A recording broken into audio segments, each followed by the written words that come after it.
In your class today with your online tutor, Mr. Ngata, is a question that I got from my student, and this question has come from a topic referred to as support and movement that talks about the skeleton and the associated muscles that bring about movement and providing a framework that enhances support in animals, both in the phylum Arthropoda and in the phylum Chordata, to be very specific. So the question was this: what are the main types of muscles found at a movable joint? The type of muscles found at a movable joint.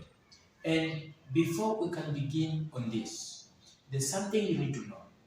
We have two types of joints. We have what we call the ball and socket joint,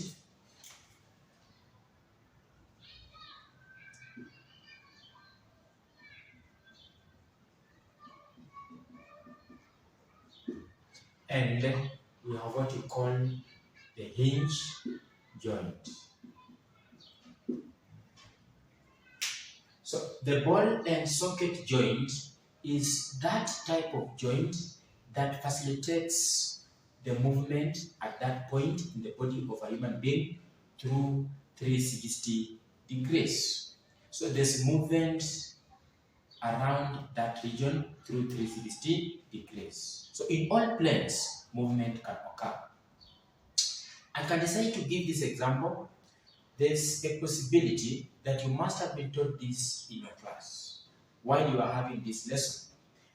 There's a joint here between the humerus that houses the bicep muscles and the tricep muscles. So this bone onto which the biceps and the triceps are attached is called the humerus. When this bone reaches here, its head fits into what you call the glenoid cavity of the scapula. The scapula is also referred to as the shoulder blade. So this bone that is able to attach itself onto this back of this human being is called the scapula or the shoulder blade. Of course, it has other parts like the coracoid process that offers a surface for attachment of muscles, what you call the suprascapular, what you call the lining of the scapula, what you call the acromion and the metacromion. That will also offer a surface for articulation with other parts of the skeleton. And of course, you will actually realize that when this hand has to move like this, the hand moves through all planes. The hand moves through 360 degrees. And for this type of joint, called the ball and socket joint, to be formed, there must first be, one, a bone that provides its rounded part, called a protuberance. You see, when this humerus reaches here, its head that is rounded, you see, you must have heard of these things called the occipital condyles and the protuberances. So, occipital condyles or protuberances are the rounded parts at the posterior end of the bone. So, those protuberances or occipital condyles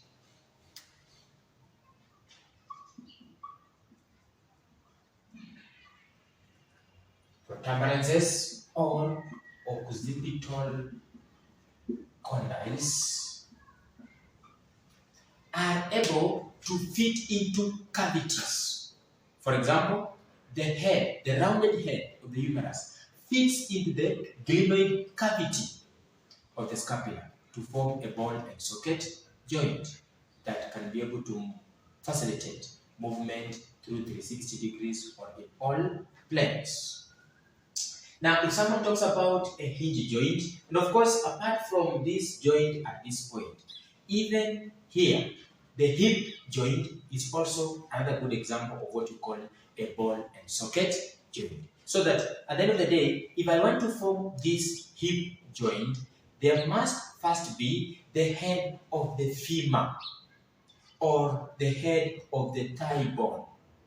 Look at that. So at this point, this is referred to as the femur or the thigh bone. This bone arrives or projects towards this waist, and on reaching there, it actually forms a rounded ending called a protuberance or an occipital condyle. That rounded part of the femur fits into the acetabulum of what you call the pelvic girdle. And of course, you must have been told this. We have two main types of girdles in the body of a human being that form part of what you call the appendicular skeleton. We say that the skeleton of a human being, to be very specific, and class mammalian, is able to get divided into one, the axial skeleton, and of course, on the other hand, the appendicular skeleton. And we say the axial skeleton will consist of the cranium. You must have actually been able to get told this. The cranium houses the brain, protecting the delicate brain from any mechanical injury and damage. This cranium or the skull is forming part of what you call the axial skeleton. From the word axis, the upper part of the body. So the axial skeleton consists of the cranium or the skull. Apart from this cranium or the skull, the axial skeleton will also consist of the 33 vertebrae, or the bones forming what you call the backbone of a human being or these other animals. So the 33 vertebrae will be able to get subdivided, placed into several regions. We have what you call the cervical vertebra from the base of the brain to this other part, passing through the neck. We have what you call the thoracic vertebra within the thoracic region. We have the lumbar vertebra in the abdominal region. We have what you call the sacral and the coccygeal or the caudal. So all those are the regions that form what you call the vertebral column or the backbone. And they all consist of 33 bones referred to as vertebrae. So they also form part of what you call the axial skeleton. We have the ribs. They also form part of the axial skeleton. We are told that in human beings, we have 12 pairs of ribs. 10 are actually able to get connected to the sternum and the vertebral column at the back of your body, and 2 pairs are hanging. So 10 pairs are connected to the sternum in front or anteriorly, and to the vertebral column posteriorly. The 2 pairs are actually hanging ribs. And the sternum I've just mentioned also forms part of what you call the axial skeleton. The sternum also forms part of what you call the axial skeleton. And of course, the appendicular skeleton will consist of the girdles and the limbs, what you call the forelimbs, or what you call the hind limbs. The forelimbs have quite a good number of bones. We can talk about the humerus that I've just mentioned to you. I was referring to this type of joint called the ball and socket joint. We have what you call the radius that is on the same side with the thumb.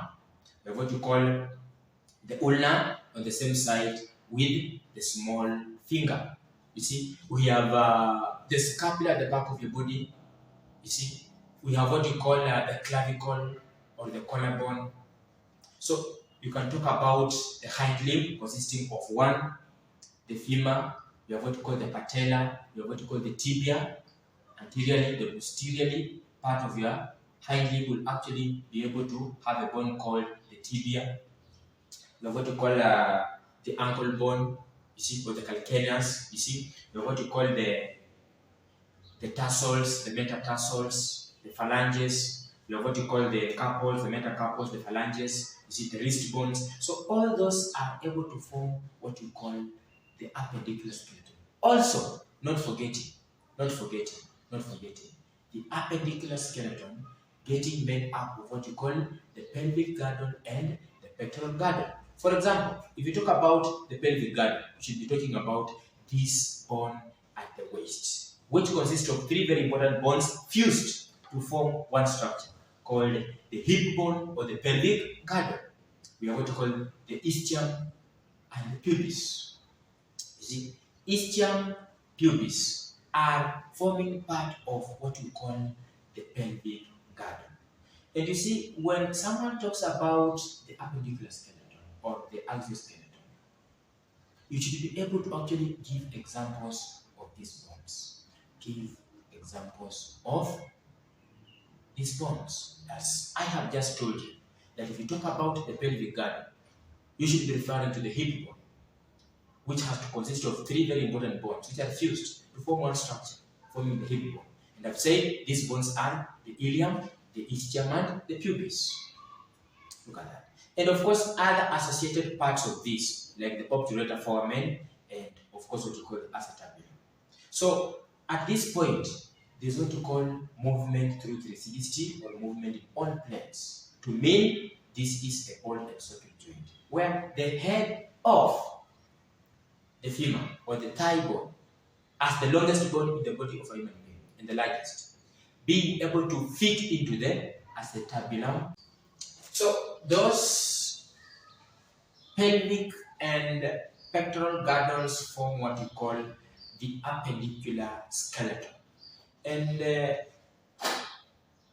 pectoral girdle can more specifically be able to refer to the scapula or the shoulder blade that I have just told you that it articulates well with the head of the humerus to form a ball and socket joint.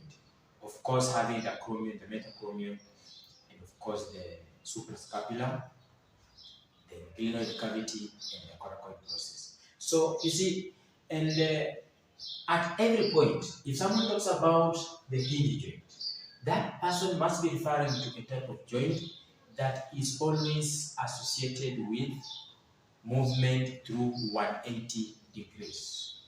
You see, so there's no movement through all the planes.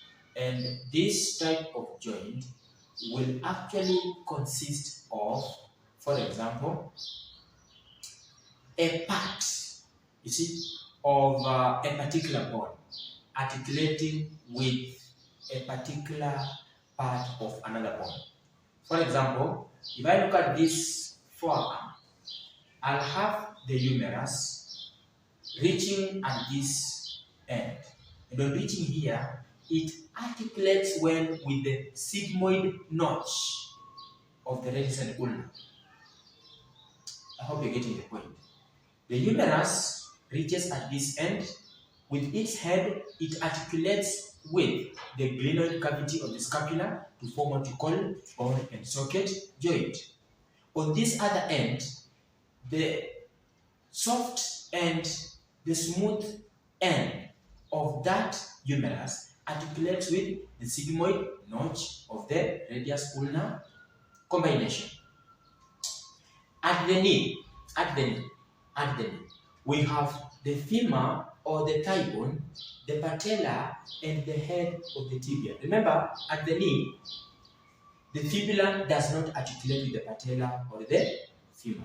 So it is only the tibia or the hind limb that articulates with the femur and the patella at that point to form again a ball and socket joint. At this wrist, we have what we call a wrist joint, where we have the radius, okay, and the ulna articulating with the wrist bones at this point. Look at that. And of course, within these carpals, we have also a joint called a hinge joint between the carpals I'm referring to and these wrist bones at this point. And between the carpals and the metacarpals, we also have a hinge joint getting formed. So you should actually also be able to understand this, that when someone looks at the anterior part of the body of a human being, you'll realize that we said this, and we must have mentioned this very clearly, that hinge joints and ball and socket joints are very, very, very common in our daily lives. But the worst part of it is this: some of these joints cannot bear heavy weight. They can't be able to bear heavy weight. They can't be able to bear heavy weight. You were told about the vertebral column, and you are told that there are 33 vertebrae. And we say that between two vertebrae is what we call the intervertebral disc. The intervertebral disc allows some extent of movement between those two vertebrae to facilitate flexibility of your backbone. That can also form what you call a hinge joint. And of course, you can't be able to actually allow that point to be able to move through 360 degrees.